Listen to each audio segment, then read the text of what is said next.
प्रभु आप लोगों के साथ हो और आपकी आत्मा के साथ। संत लूकस के अनुसार पवित्र सुसमाचार। हे प्रभु तेरी महिमा हो। इसके बाद सदूकी उनके पास आए।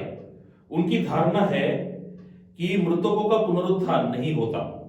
उन्होंने ईसा के सामने यह प्रश्न रखा, गुरुवर, मूसा ने हमारे लिए यह नियम बनाया, यदि किसी का भाई अपनी पत्नी के रहते ही संतान मर जाए तो वह अपने भाई की विधवा को ब्याह कर अपने भाई के लिए संतान उत्पन्न करे। 7 भाई थे, पहले से विवाह किया और वह निसंतान मर गया। दूसरा और तीसरा आदि 7 भाई विधवा को ब्याह कर निसंतान मर गए। अंत में वह स्त्री भी मर गई। अब पुनरुत्थान में वह किसकी पत्नी होगी? वह तो 7 की पत्नी रह चुकी है। ईसा ने उनसे कहा, इस लोक में पुरुष विवाह करते हैं और स्त्रियां विवाह में दी जाती है, परंतु जो परलोक तथा मृतकों के पुनरुत्थान के योग्य पाए जाते हैं उन लोगों में न तो पुरुष विवाह करते और न स्त्रियां विवाह में दी जाती है। वे फिर कभी नहीं मरते। वे तो स्वर्गदूतों के सदृश है और पुनरुत्थान की संतति होने के कारण वे ईश्वर की संतति बन जाते हैं। मृतकों का पुनरुत्थान होता है। मूसा ने भी झाड़ी की कथा में इसका संकेत दिया है, जहां वह प्रभु को इब्राहिम का ईश्वर, इसहाक का ईश्वर और याकूब का ईश्वर कहते हैं। वह मृतकों का नहीं, जीवितों का ईश्वर है, क्योंकि उसके लिए सभी जीवित हैं।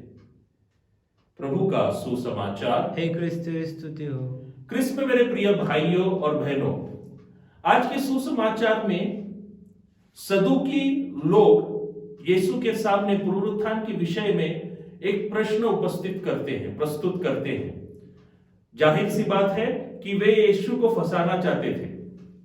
अब ये सदूकी कौन थे? सदूकी यहूदी लोग ही थे। इजराइल का एक धार्मिक गढ़ था जिसका नाम था सदूकी।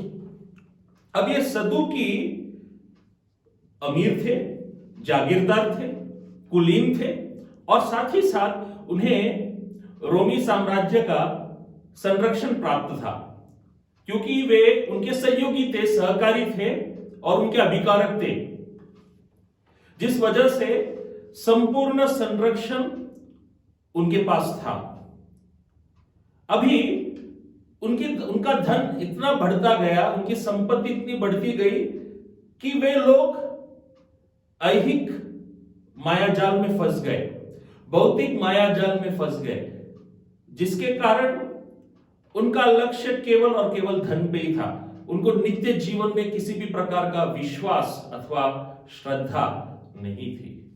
मेरे प्रिय भाइयों और बहनों, हम भी कभी कभी इन सदूकियों की तरह इतना धनलोभी हो जाते हैं, धन संचय के पीछे इतना पागल हो जाते हैं कि हम परमेश्वर को भूल जाते हैं।